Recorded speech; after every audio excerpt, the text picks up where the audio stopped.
ہاں جی، سوال آپ نے بھی کیا ہے کہ نکاح تو ہو گیا ہے لیکن رخصتی نہیں ہوئی ہو اور ابھی رخصتی میں وقت بھی ہو، تو کیا شوہر سے بات ہو سکتی ہے فون پر؟ مجھے سمجھ نہیں آئی کیوں نہیں بات ہو سکتی ٹیکنیکلی.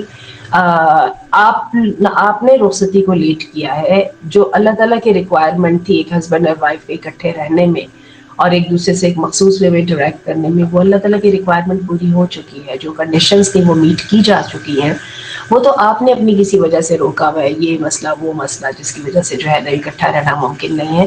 لیکن وہ جو تھے بائی لاز وہ سب پورے ہو چکے ہیں، اور اس کے ساتھ بات بھی ہو سکتی ہے، ملا بھی جا سکتا ہے، ہاتھ بھی پکڑے جا سکتے ہیں، ایون اس سے بھی آگے جایا جا سکتا ہے. کوشچن سارا یہ ہے کہ آپ کرنا کیا چاہتے ہیں.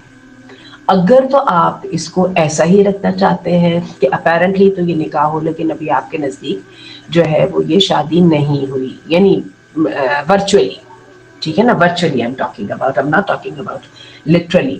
تو پھر آپ اس کے مطابق کے انتظامات کریں. اور جیسے کہ بھی آپ نے بتایا رخصتی میں وقت بھی ہے، تو پھر وہ ہے کہ وہ جو آپ نے فون پہ بات کرنی ہے یا نہیں کرنی، ملنا ہے یا نہیں ملنا، ملنے جانا ہے، ایک دوسرے سے رابطہ رکھنا ہے، اور جب رابطہ رکھنا ہے تو اس میں کتنی فزیکل کلوزنس ہوگی، یہ ساری چیزوں کا تو تعین پھر آپ اپنے سرکمسٹانسز کے لحاظ سے کریں نا.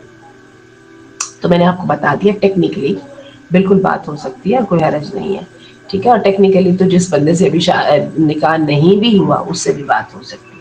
لیکن اگین ہم اپنے سارے جو اعمال ہیں، یہ کانسیکوینٹ ہمارے جو ایکشنز ہیں، ہم ان کو بیس کرتے ہیں اپنے آبجیکٹیوز پر، اپنی نیتوں پر.